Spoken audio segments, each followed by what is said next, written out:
La lumière du lustre se reflétait sur le bord de mon verre alors que je franchissais les lourdes portes en chêne, son éclat presque aveuglant après le froid glacial de l'extérieur. Mes talons claquaient contre le marbre poli, chaque pas résonnant dans le silence qui suivit la chute soudaine de la conversation. Elle n'a rien accompli. Ne lui donnez pas de place. La voix de ma tante trancha le brouhaha comme un rasoir.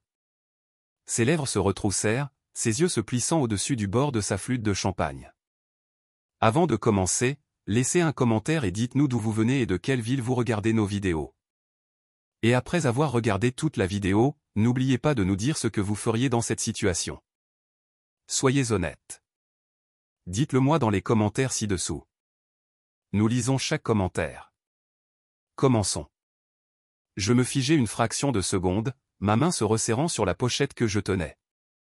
Tous les regards à la table du banquet étaient tournés vers moi, certains feignant de ne pas remarquer, d'autres se penchant pour voir ma réaction. Mon oncle gloussa, se penchant en arrière sur sa chaise avec l'aisance suffisante de quelqu'un qui s'était toujours cru intouchable. Laissez-la debout. C'est tout ce qu'elle sait faire, ajouta-t-il, jetant les mots comme des restes par terre. Je déglutis difficilement, gardant mon visage impassible, bien que mon pouls martelait. Mon premier instinct fut de tourner les talons et de sortir.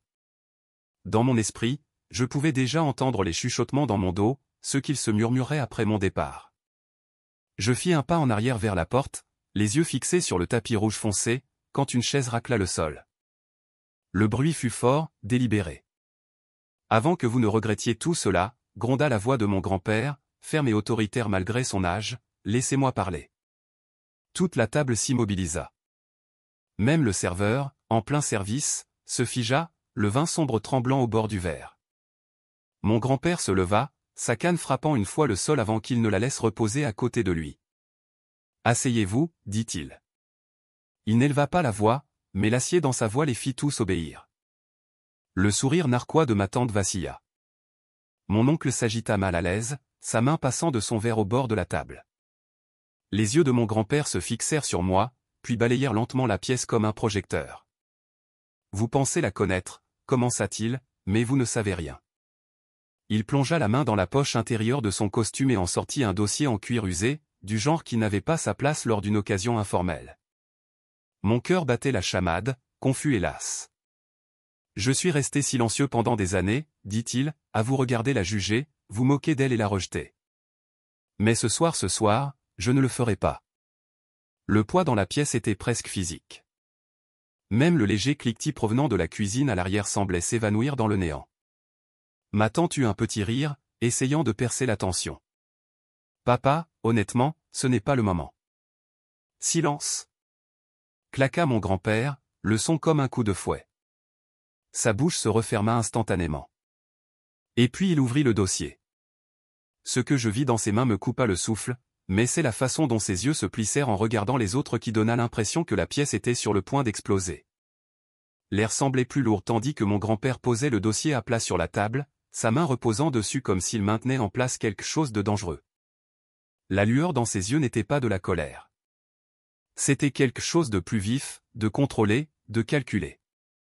Vous tous, commença-t-il lentement, avez bâti vos vies sur l'illusion que le respect s'hérite, que le pouvoir vient de votre nom de famille, et que la valeur se mesure à la force avec laquelle vous pouvez rabaisser quelqu'un. Mais vous oubliez que j'étais là bien avant que vous ne soyez assez gâtés pour penser que la cruauté était du raffinement. Personne ne bougea. Le sourire narquois de mon oncle avait disparu, remplacé par un tic au coin de sa mâchoire. Ma tante ajusta les perles autour de son cou, ses doigts tremblant juste assez pour que je le remarque.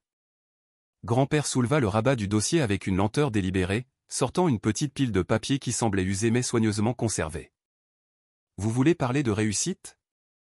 demanda-t-il, ses yeux passant de l'un à l'autre. « Parlons de ce qu'aucun de vous n'a le courage de reconnaître. » Il me jeta un bref coup d'œil, une lueur de fierté dans son regard, puis se tourna de nouveau vers la table.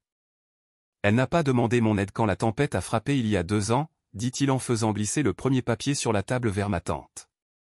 Pendant que vous sirotiez des cocktails à Cannes, elle était dehors dans le froid, faisant du bénévolat 12 heures par jour pour les efforts de secours après l'explosion de l'usine. Elle a organisé plus d'aides que toute votre prétendue œuvre de charité en une décennie. » Une rougeur envahit le visage de ma tante, mais elle ne toucha pas le papier. Mon grand-père n'attendit pas sa réponse. Et quand ton entreprise était sur le point de faire faillite l'année dernière, Gérard, dit-il en se tournant vers mon oncle, sais-tu qui a discrètement tiré les ficelles pour trouver l'investisseur qui t'a sauvé? Les sourcils de mon oncle se froncèrent. De quoi parles-tu?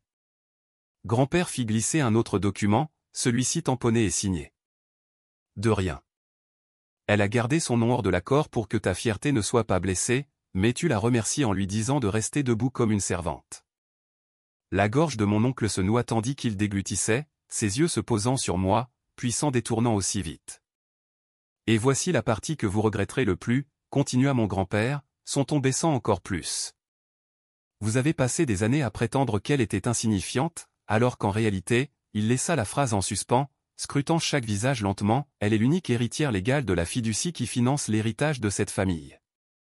Chaque euro, chaque propriété, chaque place que vous occupez à ces dîners même n'existe que parce qu'elle le permet. Le silence qui suivit était suffocant.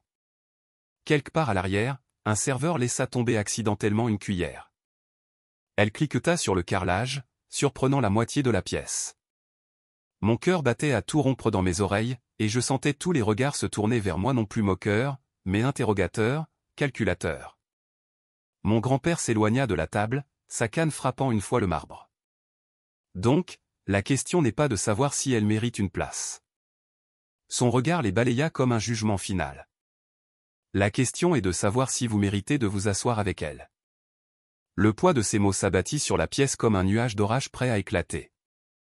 Je sentis ma colonne vertébrale se redresser, non seulement par fierté, due à cause du changement de pouvoir soudain et indéniable. Mais je savais aussi que ce n'était pas fini. Loin de là. Le silence n'était pas paisible. C'était le genre d'immobilité qui vous donnait la chair de poule, celui qui précède un coup de tonnerre soudain. Mes doigts se crispèrent légèrement sur ma pochette, non pas parce que j'avais besoin de m'y accrocher, mais parce que c'était la seule chose qui me rattachait à la réalité alors que chaque paire d'yeux à cette table se transformait en quelque chose de différent. Certains étaient écarquillés d'incrédulité, d'autres plissés et calculateurs, et quelques-uns ceux de ma tante en particulier brûlaient d'une haine si vive que je pouvais presque la sentir à travers la pièce. Finalement, ma tante eut un rire sec, bien que sa voix tremblât juste assez pour la trahir. C'est ridicule, papa. Tu l'as fait passer pour comme si elle dirigeait toute la famille. C'est le cas, dit sèchement mon grand-père, sans même la regarder. Mon oncle s'agita sur son siège, ses doigts tambourinant sur la nappe. Tu t'attends à ce que nous croyions ça? Tu penses qu'elle, il pointa un doigt vers moi sans même utiliser mon nom, a le pouvoir de contrôler nos finances? Tu penses? Les sourcils de grand-père se haussèrent tandis qu'il tapotait les papiers devant lui. Non, Gérard, je le sais. Et tu le savais aussi. Tu ne voulais simplement pas le voir parce qu'il est plus facile de continuer à te dire qu'elle est inférieure à toi. Mon pouls battait si fort dans mes oreilles que j'entendais à peine ma propre respiration. Une partie de moi voulait partir, sortir et les laisser mariner dans cette humiliation. Mais une autre partie, que je ne savais pas si forte, voulait rester, voir leur visage changer en temps réel alors que la vérité étranglait leur arrogance. Je ne veux pas sa place, intervint soudain mon cousin, la voix vive mais pas tout à fait stable. Je ne pense juste pas que ce soit le lieu pour en parler. Ah bon? Grand-père se tourna vers lui, son ton glacial. Et quel serait le bon moment? À ses funérailles, pour que vous puissiez faire semblant de pleurer tout en vous félicitant de ne l'avoir jamais respecté de son vivant? Cela le fit taire instantanément. Je sentis ma mâchoire se contracter tandis que mon regard les balayait. Vous savez ce qui est drôle? Dis-je doucement, me surprenant moi-même par la fermeté de ma voix. Aucun de vous ne m'a jamais demandé ce que j'ai fait ces dernières années. Vous avez simplement décidé que je ne valais pas votre temps. Et maintenant que vous réalisez que je ne suis pas la fille sans défense que vous croyez, vous vous démenez pour réécrire l'histoire. Un muscle tressaillit sur la joue de mon oncle. Les lèvres de ma tante se pincèrent en une ligne fine. Grand-père s'appuya légèrement sur sa canne et me fit un petit signe de tête, juste assez pour me faire savoir qu'il me laissait la parole. Alors, voici ma décision, continuai-je, les mots sortant plus facilement que je ne l'aurais cru. Ce n'est pas à vous de décider si j'ai ma place ici. C'est moi qui décide si vous avez votre place dans ma vie. Et en ce moment, je laissai mes yeux balayer la table une dernière fois, vous n'êtes pas très convaincant. Le serveur réapparut, incertain, tenant un plateau de flûte de champagne. La tension dans l'air était si épaisse que même lui hésita avant de le poser. Ma tante ouvrit la bouche comme pour dire quelque chose de cinglant, mais la voix de grand-père la coupa avant qu'elle ne puisse parler. « Attention » l'avertit-il doucement, bien que ce fût assez fort pour que tout le monde l'entende. « Tu ne tiens déjà qu'à un fil. » La pièce semblait plus petite maintenant, les murs se rapprochant alors que chaque personne présente réalisait que la hiérarchie avait changé et qu'il n'y avait pas de retour en arrière possible. Le poids de la pièce pesait sur moi, non pas d'une manière qui m'étouffait, mais d'une manière qui alimentait quelque chose que je n'avais pas ressenti depuis des années, le contrôle. Pour la première fois dans les jeux de pouvoir soigneusement chorégraphiés de cette famille, je n'étais pas celle qui luttait pour garder l'équilibre. Grand-père se rassit dans son fauteuil, le craquement du bois résonnant dans l'air épais. Il ne me regarda pas, mais je surpris la légère courbe d'un sourire esquissé sur sa bouche. Il savait exactement ce qu'il avait fait, il m'avait passé le volant et était sorti du siège du conducteur. Je laissai le silence planer un instant de plus. Laissez-les se tortiller. Laissez les prises de conscience s'installer. Le seul son était le faible tic-tac de l'horloge murale ornée et le cliquetis occasionnel découvert d'une autre table de l'autre côté du hall. Vous savez, dis-je lentement, ma voix portant à travers la table, quand je suis entré ici ce soir, j'étais prête à rester à l'arrière et à m'éclipser tôt. Je me suis dit, c'est juste une autre soirée à faire semblant de ne pas entendre les commentaires, à faire semblant d'être invisible. Mais maintenant, je me penchai légèrement en avant, rencontrant le regard froid de ma tante, je réalise que la seule raison pour laquelle vous me vouliez invisible est que vous aviez peur de ce qui pourrait arriver si je ne l'étais pas. Sa mâchoire se contracta. Elle attrapa son verre, mais sa main n'était pas aussi stable qu'elle l'aurait voulu. Vous avez passé des années à vous assurer que j'étais exclu des conversations, des opportunités, des décisions de cette famille, continuai-je en tournant mon regard vers mon oncle. Mais vous n'avez jamais envisagé qu'un jour, la personne que vous méprisiez pourrait détenir toutes les cartes. Ça suffit, dit sèchement mon oncle, mais sa voix se brisa juste assez pour le trahir. Non, dis-je, le simple mot fendant l'air comme une lame. Ce n'est pas assez. Pas encore. Je me tournai vers le serveur, qui flottait nerveusement sur le côté. Pourriez-vous m'apporter une autre chaise? Mon ton était calme, presque désinvolte. Il semble que ma place ait été égarée. Le serveur hocha rapidement la tête, disparaissant et revenant quelques instants plus tard avec une chaise à haut dossier, la plaçant en bout de table à la table de mon grand-père. Des halètements parcoururent le groupe, subtils mais indubitables. Personne ne s'asseyait en bout de table à moins que grand-père ne l'Y invite, et ce soir, il n'en avait pas eu besoin. Je m'assis, lentement et délibérément, chaque mouvement une déclaration. Les yeux de grand-père se tournèrent brièvement vers moi, approbateurs, avant de revenir à son assiette intacte. Je posai ma pochette sur la table, croisai les mains, et les regardai chacun leur tour. Nous pouvons faire l'une de ces deux choses, dis-je. Nous pouvons profiter de ce dîner comme des gens civilisés, ou je peux commencer à lire à voix haute le reste des documents de ce dossier. Les narines de ma tante se dilatèrent. Tu n'oserais pas. Essayez-moi, interrompis-je, ma voix aussi calme que dangereuse. La couleur quitta son visage. Mon oncle s'agita mal à l'aise, passant une main sur le devant de sa veste comme pour lisser des plis qui n'existaient pas. Mon cousin fixait son assiette, évitant complètement mon regard. Pour la première fois depuis des années, ce n'était pas moi qui me préparais à l'impact. C'était eux. Et je ne faisais que commencer. Je laissais mes mots s'installer comme de la fumée dans l'air, lente, suffocante, inévitable, du genre qui s'imprègne dans vos vêtements et votre peau, peu importe à quelle distance vous essayez de le fuir. Ma tante posa enfin son verre, ses ongles manucurés tapotant contre la tige à un rythme irrégulier. Vous appréciez cela, n'est-ce pas? Dit-elle, le ton amer, mais il y avait quelque chose en dessous, de la peur. Non, dis-je d'un ton égal. Je n'apprécie pas de voir ma propre famille s'étouffer avec la vérité. Mais j'apprécie le fait que, pour une fois, vous ne pouvez pas me couper la parole. Mon oncle s'agita sur sa chaise, le cuir craquant sous son poids. Très bien, dit-il d'un ton bourru. Tu as marqué ton point. Non, Gérard, intervint grand-père, sa voix basse mais ferme.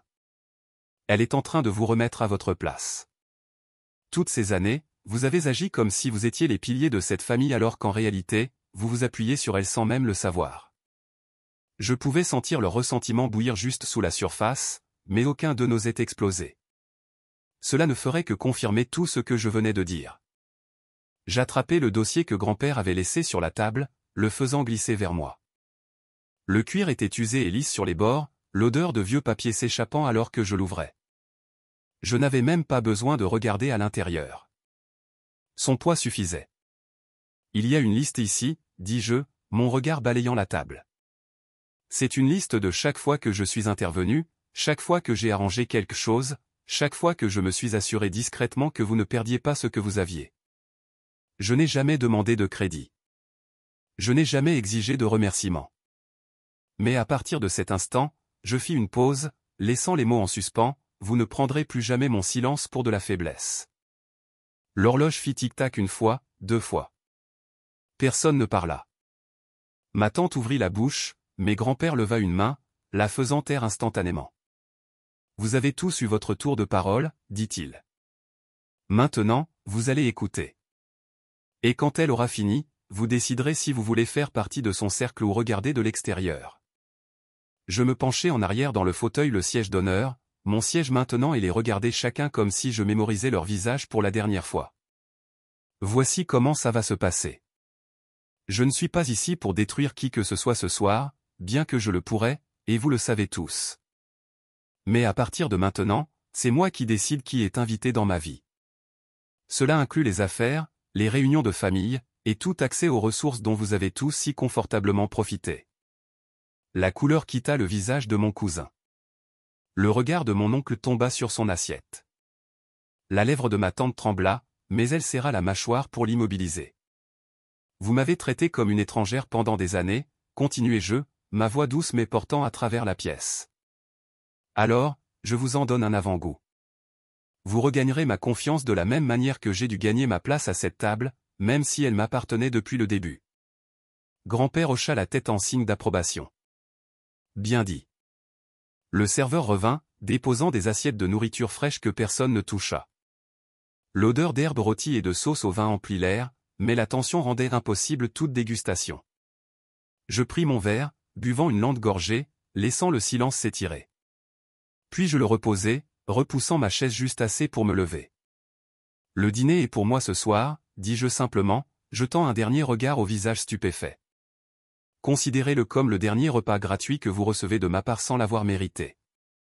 Je me tournai pour partir, le marbre froid sous mes talons, chaque pas un battement de tambour régulier de finalité. Les lourdes portes s'ouvrirent, le léger frisson de la nuit effleurant ma peau. Derrière moi, le murmure des voix reprit bas, mal à l'aise, désespéré. Je n'avais pas besoin d'entendre les mots pour savoir ce qu'ils disaient. Ils se souviendraient de cette nuit pour le reste de leur vie.